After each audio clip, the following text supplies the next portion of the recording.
இன்றைக்கி நடந்த ஒரு இன்ட்ரெஸ்டிங்கான சம்பவம். இதில் யோசிக்கிறதுக்கு ஒரு விஷயம் இருக்கு. அதனால் வந்து 2 பேத்துக்கு இடையில நடந்த ஒரு உரையாடலும், அதுக்கு இடையில பூந்து நான் சொன்ன ஒரு பதிலும், அதில் வந்து ஒரு யோசனையும் தான் இந்த வீடியோ. ஹாய் ஹலோ வீவர்ஸ், நான் உங்கள் லக்கி ஃபாத்திமா. இதில் என்ன யோசிக்கின்றத வீடியோ முடிஞ்ச பிறகு நீங்கள் யோசிங்க. சம்பவத்துக்கு வரேன். 2 பேர், ஒருத்தர் வந்து இப்போ சாதாரண ஆஃபீஸ்களில் கம்பெனிகளில் இருப்பாங்க தானே, துப்புரவு பணி செய்கிறவங்க, அந்த க்ளீனிங் அப்படி செய்கிறவங்க, அவங்க தான் ஆக குறைவான ஒரு சின்ன சம்பளம் எடுக்கிறவங்க. அப்படி ஒருத்தருக்கும் ஒரு பெரிய சம்பளம் எடுக்கிற ஒரு பெரிய அந்தஸ்தில் இருக்கிற ஒருத்தருக்கும் நடந்த ஒரு உரையாடல். என்னென்னு சொன்னால், அந்த சிறிய சம்பளம் எடுக்கிறவர் வந்து எக்ஸ்பென்சிவான ஷூஸ் எல்லாம் போட்டு அந்த அப்படின்னா ஷூஸ் எல்லாம் அவர்கிட்ட இருக்குது.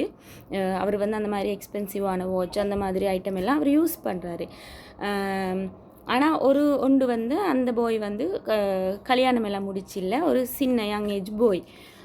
ஆனால் அந்த அவரோட டிஸ்கஸ் பண்ணவர் வந்து அவரை விட எத்தனையோ மடங்கு கூடுதலான சேலரி எடுக்கிற, ஆனால் அந்த மாதிரி பெரிய எக்ஸ்பென்சிவான ஷூஸ் எல்லாம் இல்லை அவர்கிட்ட. அவர் வந்து நார்மலாகிறேன், அவருக்கு கல்யாணம் முடிச்சு அவருக்கு புள்ள குட்டி எல்லாம் இருக்குது.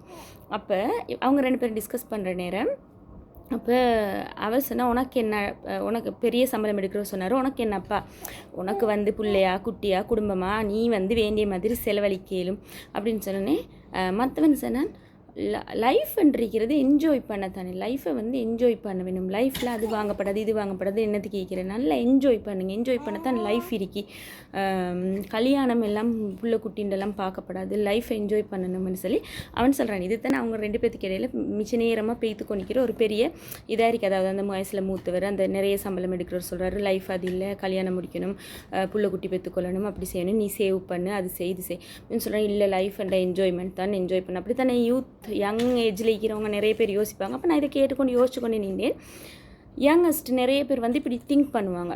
சரியா, இப்படி திங்க் பண்ணுவாங்கன்னு என்ன, நாங்கள் சம்பாதிக்கிறது, நாங்கள் வந்து நிறைய வந்து செலவழிக்க வேணும், எங்களுக்கு தேவையான வாட்சஸ் வாங்கணும், எங்களுக்கு தேவையான ஷூஸ் வாங்கணும், எங்களுக்கு தேவையான உடுப்பு வாங்கணும். உமா வாப்பாக்கு அனுப்ப தேவையில்ல, வாப்பாக்கு தான் தொழில் ஒன்று இருக்குமே. சாதாரணமாக நான் வெளிநாட்டில் இருக்கிற சின்ன பொடியன்மாரை பற்றி சொல்கிறேன். இது யங்கஸ்ட், வெளிநாட்டில் மட்டும் இல்லை, சாதாரண உள்நாடுகளில் வேலை செய்கிற, A level முடிச்சிட்டோ கேம்பஸ் முடிச்சிட்டோ ஜாப் செய்கிற பொடியன்மார் பெருசாக தோட்டிங் அவங்களோட சிந்தனை எப்படின்னு சொன்னால், அவங்களோட தாட்ஸ் எப்படின்னு சொன்னால், வாப்பாக்கு ஒரு தொழில் இருக்கு தானே, வாப்பா குடும்பத்தை பார்த்துக்கொள்வார், நான் வந்து என்னத்துக்கு குடும்பத்துக்கு செலவழிக்க வேணும். பொதுவாக நான் சொல்கிறேன், குறிப்பிட்ட ஒரு சிலர் வந்து வேறு, அதாவது குடும்ப கஷ்டத்துக்காக உழைச்சி கஷ்டப்படுற இளைஞர்களும் இருக்கிறாங்க, யங்கஸ்ட்டும் இருக்கிறாங்க. ஆனால் மோஸ்ட்லி இப்படியானவங்க தான் இருக்கிறாங்க. இப்படி நான் என்னத்துக்கு செலவழிக்கணும், நான் வந்து நல்லா என்ஜாய் பண்ணிடலும்னு தான் யோசிப்பாங்க. அந்த மாதிரி ஆக்களுக்கு இப்போ நான் அங்கனைக்கு 2 பேத்துக்கு இடையில போந்து நான் ஒரு பதில் சொன்னேன். நான் வந்து அந்த பாயோட பேரை சொல்லி, குறிப்பிட்ட பாயோட பேரை சொல்லி நான் அவனை கூப்பிட்டு சொன்னேன். இப்போ நீ யோசிக்கிற மாதிரி உன் உமாவும் பாப்பாவும் யோசிச்சிருந்தா நீ இன்னைக்கு இல்லைன்னு சொன்னேன். சரி, அப்போ அவங்க 2 பேரும் சிரிச்சுட்டு அந்த கதையை ஸ்டாப் பண்ணாங்க.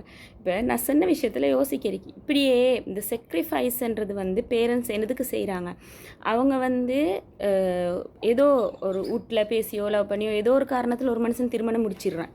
சரியா, 20-25 வயசு பிந்தக்குள்ள லவ் பண்ணியோ அரேஞ்ச் மேரேஜோ லவ் மேரேஜோ ஏதோ ஒரு வகையில் ஒரு மனுஷன் வந்து ஃபேமிலி ஆகிடுறான், செட்டில் ஆகிடுறான். மேக்ஸிமம் 30-35 போக்கில் எப்படியோ மேக்ஸிமம் செட்டில் ஆகிடுறான். அதுக்கப்புறம் புள்ளன்னு வந்தப்புறம், புள்ள குட்டின்னு வந்தப்புறம் அவங்களோட நிறைய ஆசைகளை வந்து அந்த புள்ள குட்டிக்காக அவங்க வந்து செக்ரிஃபைஸ் பண்ணுறாங்க. நாங்களாக இருந்தாலும் சரி, எல்லாருமே ஒரு எக்ஸ்பென்சிவான ஒரு வாட்ச் வாங்கணும்னு சொன்னால் நாங்கள் என்ன நினைப்போம், இது வந்து பிள்ளையோட எடியூகேஷனுக்கு நாங்கள் சேர்க்கலுமே, இது வந்து பிள்ளையோட ஃப்யூச்சருக்காக சேர்க்கலுமே, பிள்ளைகளுக்காக ஊடுவாசல் கட்டுறதுக்கு, பிள்ளைகளோட எதிர்காலம் தான் நிறைய பேரண்ட்ஸ் திங்க் பண்ணுறதே ஒழிய திங்க் பண்ண மாட்டாங்க. இப்போ யங்கஸ்ட் யோசிக்கிற மாதிரி நாங்கள் என்ஜாய் பண்ணியிருக்கலுமே அண்டி என்ஜாய் பண்ண யோசிச்சிருந்தா இன்றைக்கி இருக்கிற யங்கஸ்ட் எல்லாம் இந்த உலகத்தில் இல்லைலா, அது யோசிக்க வேண்டிய விஷயம். அதைத்தான் நான் உண்மையாக யோசித்தேன். இதை பற்றி உங்களோட கருத்துக்களை சொல்லலாம்.